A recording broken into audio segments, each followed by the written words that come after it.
Dream destination Australia जो है वहाँ जाना हर एक का ख्वाब है, और ये ख्वाब जो है अब बहुत हद तक रियलिटी बन सकता है, जिसके अंदर ना तो आपके मिलियंस ऑफ रुपीस इन्वॉल्व हैं, ना आपकी लंबी बैंक स्टेटमेंट इन्वॉल्व है, ना ही आपको को बहुत ज्यादा कॉम्प्लिकेटेड जो है प्रोसेस से गुजरना पड़ता है। और सिंपल जो स्कॉलरशिप है उसके लिए आप क्वालिफाई कर सकते हैं, और ये स्कॉलरशिप जो है अवेलेबल है मेलबर्न यूनिवर्सिटी में। मेलबर्न यूनिवर्सिटी जो है वो टॉप यूनिवर्सिटी है ऑस्ट्रेलिया की, और ग्लोबली भी इसकी रैंकिंग जो है वो बहुत रिस्पेक्टेड रैंकिंग है। मेलबर्न जो है एक सिटी के तौर पे भी एक बड़ा लिवेबल सिटी है, यहाँ पे बहुत सारी कम्युनिटीज अवेलेबल हैं, और हमारे जितने भी स्टूडेंट ऑस्ट्रेलिया जाते हैं उनकी मेलबर्न आम तौर पे टॉप प्रायोरिटी होती है। तो ये अपॉर्चुनिटी अवेलेबल है, और अवेलेबल भी थ्रू स्कॉलरशिप है। स्कॉलरशिप के अंदर आपके पास चारों स्ट्रीम्स अवेलेबल है, यूजी अवेलेबल है, पीजी अवेलेबल है, मास्टर्स बाय रिसर्च अवेलेबल है, और पीएचडी अवेलेबल है। और तमाम के अंदर बहुत अच्छे स्कॉलरशिप अवेलेबल है, और स्कॉलरशिप का नंबर भी बहुत बड़ा है। 1200 के करीब स्कॉलरशिप हैं, जिस स्ट्रीम के अंदर सबसे कम स्कॉलरशिप है वो 350 है। तो इस लिहाज से ये बहुत ही अच्छी अपॉर्चुनिटी है, आप इसको जरूर अवेल करें। मेलबर्न यूनिवर्सिटी जो है इसके अंदर जो सबसे बड़ी चीज है वो ये है कि इसकी जो रिसर्च एक्सीलेंस है वो पूरी दुनिया में मानी जाती है। इसके जो इंडस्ट्रियल कोलैबोरेशन है वो बहुत जबरदस्त है। इसके अलावा और जो चीज इसकी बहुत अच्छी है वो ये है कि इंटरनेशनल स्टूडेंट के लिए इसकी सपोर्ट बहुत एक्सक्लूसिव है, जिसके अंदर ना सिर्फ एकेडमिक्स है बल्कि कुछ स्पेशल ट्रेनिंग प्रोग्राम भी इनिशिएट करना पड़े तो मेलबर्न यूनिवर्सिटी ये भी करके देती है। ग्रेजुएट्स की जो एम्प्लॉयबिलिटी है उसकी इसकी रेशो बहुत अच्छी है, और फिर उससे बढ़ के ये है कि 170 नेशनैलिटीज के यहाँ पे स्टूडेंट हैं, तो जो है डाइवर्सिटी बहुत ज्यादा है। यहाँ पे बहुत सी कम्युनिटीज हैं, जैसे Pakistani, Indian, Chinese, Korean, Malaysian, तमाम की तमाम कम्युनिटीज अवेलेबल हैं। और इसी तरह से नेटवर्किंग की, प्रोफेशनल नेटवर्किंग की बहुत सी अपॉर्चुनिटीज आती हैं, डिफरेंट जॉब ट्रेड्स आते हैं, सेमिनार्स आते हैं, कॉन्फ्रेंसेज आती हैं। तो इस लिहाज से मेलबर्न यूनिवर्सिटी जो है वो बेस्ट अमंग द रेस्ट हम जरूर कह सकते हैं। और अगर हम ये ना भी कहें तो एक की यूनिवर्सिटी है जो आपको बहुत अच्छा कैरियर प्रोवाइड करती है। सबसे बड़ी बात यह है कि ये जितने भी स्कॉलरशिप्स हैं इसके साथ दो कंडीशंस नहीं लगी हुई। एक, आपने वापस आना है, ऐसी कोई बात नहीं है। दूसरी चीज, पीएसडब्ल्यू आपको बिल्कुल रेगुलर जो सेल्फ फाइनेंस वाली स्टडी है उसकी तरह का मिलेगा।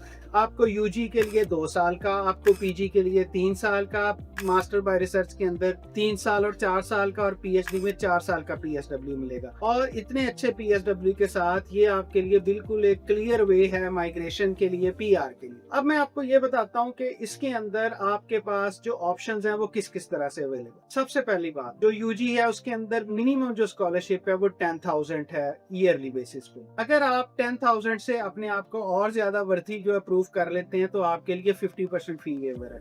और अगर आपका एक्सेप्शनल टैलेंट है, आपका एक्सेप्शनल प्रोफाइल है, तो आपको 100% फी वेवर भी मिलेगा। अब आप आ जाते हैं मास्टर्स के लिए, तो मास्टर्स में आपके लिए 10,000 और 15,000 के 2 स्लैब्स अवेलेबल है। और इन 10 और 15,000 के बाद वही वाली बात जो यूजी के अंदर थी कि आपको 50% तक फी वेवर भी मिलेगा। और फिर उससे ज्यादा बड़ी बात यह है कि आपको 100% फी वेवर भी मिलेगा। अब आप मास्टर्स के अंदर मास्टर्स बाय रिसर्च में आ जाए। मास्टर बाय रिसर्च जो है वो एक गोल्डन अपॉर्चुनिटी है। गोल्डन अपॉर्चुनिटी इस सेंस में है कि मास्टर्स की क्वालिफिकेशन है, यहाँ पे आपको मास्टर बाय रिसर्च में ना सिर्फ 100% फी वेवर मिलेगा, आपको स्टाइपेंड मिलेगा, आपको रीलोकेशन अलाउंस मिलेगा, आपको हेल्थ कवर मिलेगा, आपको इसके अलावा पीआर के लिए या माइग्रेशन के लिए जो पाथ है वो मिलेगा, और पीएसडब्ल्यू इसके अंदर आपको 4 साल तक मिल सकता है। सिमिलरली आप पीएचडी में आ जाएं, पीएचडी के अंदर भी इसी तरह से आपके लिए ट्यूशन फी वेवर है, आपके लिए स्टाइपेंड है, रीलोकेशन है, आपके लिए जो ग्रांट है, रिसर्च ग्रांट,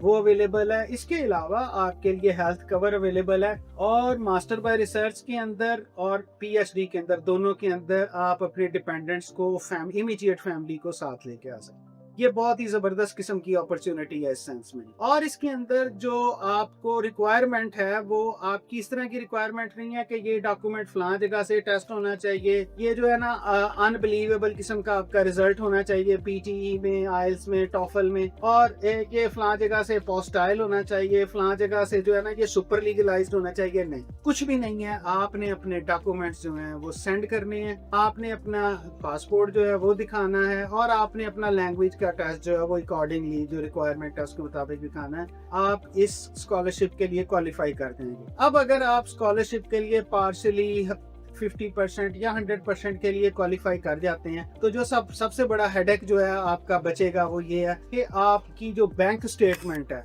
उसकी जो रेशो है वो बहुत ज़्यादा कम हो जाएगी, और 100% जो है वो पॉसिबल होगा आपके लिए इसको परसू करना। दूसरी इंपॉर्टेंट बात क्या है, जो जीटीई की रिक्वायरमेंट्स होती हैं, जो जीटीई क्राइटेरिया को आप क्लियर करते हैं, वो बड़ी मुश्किल से करते हैं। स्कॉलरशिप वाले कैंडिडेट की जेन्युइननेस जो है वो प्रूवन है ऑलरेडी, और उसको इसमें किसी किस्म की कॉम्प्लिकेशन का कोई सामना नहीं करना पड़ेगा। और उससे ज्यादा इंपॉर्टेंट बात ये है कि इसके अंदर जितने भी डिसिप्लिन है वो सारे के सारे कॉमन डिसिप्लिन है। इस तरह के डिसिप्लिन है जिसके हमारे पास हर साल थाउजेंड्स ऑफ ग्रेजुएट होते हैं, और उन तमाम में सीजीपीए भी जो है वो 3 से ज्यादा ही होता है। हमारे अच्छे सीजीपीए सिक्योर करने वाले बच्चों की जो तादाद है, स्टूडेंट्स की तादाद जो है वो शायद दुनिया में बहुत अच्छी है। मैंने ये सारे जो डिसिप्लिन है लिस्ट डाउन किए हैं, मैं आपके साथ वो शेयर कर देता हूँ। इसके अंदर इंजीनियरिंग है, कंप्यूटर साइंस है, एआई है, हेल्थ साइंसेज है, पब्लिक हेल्थ है, फिजियोथेरेपी है, मेडिसिन रिसर्च है, डेंटिस्ट्री रिसर्च है, फार्मेसी है, एग्रीकल्चर है, बायोटेक्नोलॉजी है, बिजनेस एंड इकोनॉमिक्स है, लॉ है, एजुकेशन है, एनवायरमेंटल साइंसेज है, आर्ट्स एंड ह्यूमैनिटीज है, आर्किटेक्चर है,